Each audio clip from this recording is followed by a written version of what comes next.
عدیل بڑائی صاحب، آپ کی جانب آتے ہیں، یہ دو بل ظاہر ہے سینٹ کے بعد قومی اسمبلی سے منظور ہو گئے اور آگے جا کر یہ قانون کی شکل بھی اختیار کر لیں گے. الیکشن کمیشن بھی با اختیار ہو جائے گا. سابق وزیر اعظم نواز شریف اور باقی وہ لوگ جہانگیر ترین اور دیگر جو کہ نااہلی کی سزا بھگت رہے ہیں وہ بھی سیاسی اننگز کو شروع کر لیں گے. لیکن جو بات کر رہے ہیں چودھری سرور صاحب کہ بین الاقوامی برادری جو ہے آپ کے الیکشن کو جو ہے قبول کرے، اور اگر ایسا نہ ہوا تو پھر نتائج اس کے بہت برے نکل سکتے ہیں، تو وہ شفاف اور غیر متنازع الیکشن کرانے میں بھی حکومت کامیاب ہو جائے گی؟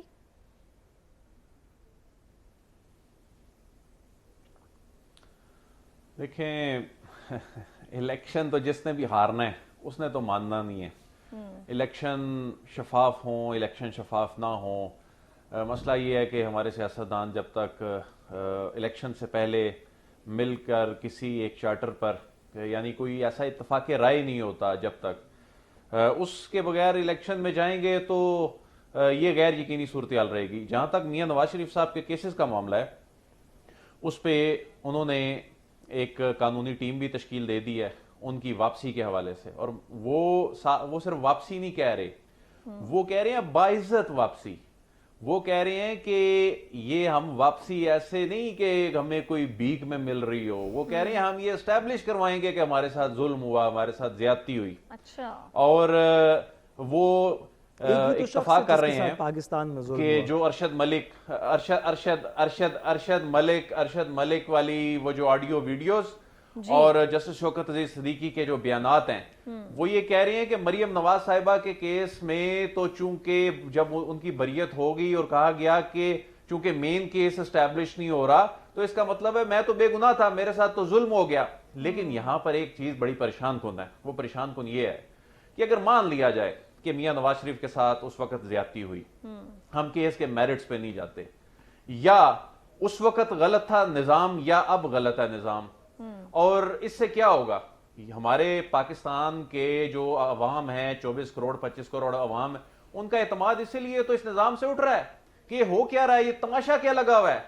کہ آپ دیکھیں اس وقت اگر ان کے ساتھ زیادتی ہوئی ہے، اس کا مطلب ہے کہ ہمارا جوڈیشل سسٹم ایسا ہے، اس وقت ہمارا ریاستی نظام ایسا ہے کہ جس کو دل چاہے آپ پکڑیں، جس پہ الزام لگائیں، جیسے دھونس دھاندلی کر کے اس پر آپ فرد جرم عائد کر کے کیس اسٹیبلش کر کے سزائیں دیں، جیلوں میں ڈالیں. یا اس وقت غلط تھا یا اب غلط ہونے جا رہا ہے، یا اگر اس وقت ٹھیک تھا تو اس کا مطلب ہے کہ اب انہیں فیسیلیٹیٹ کر کے عدیل سوری میں انٹرپٹ نہیں کرنا چاہتا، لیکن ایک بات سسٹم میں واپس لا کر. جی عدیل، ایک گزارش صرف آپ کے لیے، میں سوری انٹرپشن نہیں کرنا چاہتا. دیکھیں اس کے اندر تو کوئی ابہام نہیں ہے کہ نظام اس وقت غلط تھا. یہ یا کے سوال سے تو ہمیں نکل جانا چاہیے. نواز شریف صاحب سے ایماندار، نواز شریف صاحب سے صاف شفاف، نواز شریف صاحب سے کم باہر تو کیا پاکستان میں کوئی پراپرٹیز نہ رکھنے والا، نواز شریف صاحب سے زیادہ منی ٹریل اور پیپر ورک دکھا دینے والا، ان سے کم ظرف چھوٹے سے گھر میں لاہور میں رہنے والا. آپ مجھے کوئی سیاستدان بتا دیں اس میں کیا شک ہے کہ نواز شریف صاحب کا دامن صاف ہے اور یہ جوڈیشری ہی اس وقت کی غلط. ٹھیک ہے، بہرحال ہمیں پروگرام میں آگے بڑھنا ہے. پروگرام میں عدیل بڑائی صاحب میں دوبارہ آتی ہوں. میں اس میں ایک چیز ایڈ کرنا چاہتا ہوں. جی ذرا کوئکلی ایڈ کیجئے. دیکھیں ایک چیز تو میں بس مختصراً میں بتا دوں. دیکھیں مریم نواز شریف صاحبہ کا جو کیس تھا نا، اگر اس کیس کو ساز رسول صاحب آپ آئینی قانونی معاملات کو بہت آپ گہری نگاہ رکھتے ہیں، دیکھیں اس وقت بھی جس طرح نیب نے کیسز کو چلایا، جو نیب کی تیاری تھی، جس طرح وہ کیسز بنے، جس طرح وہ سپیڈ میں چیزیں چلیں، یہ ان سب چیزوں نے مشکوک کیا.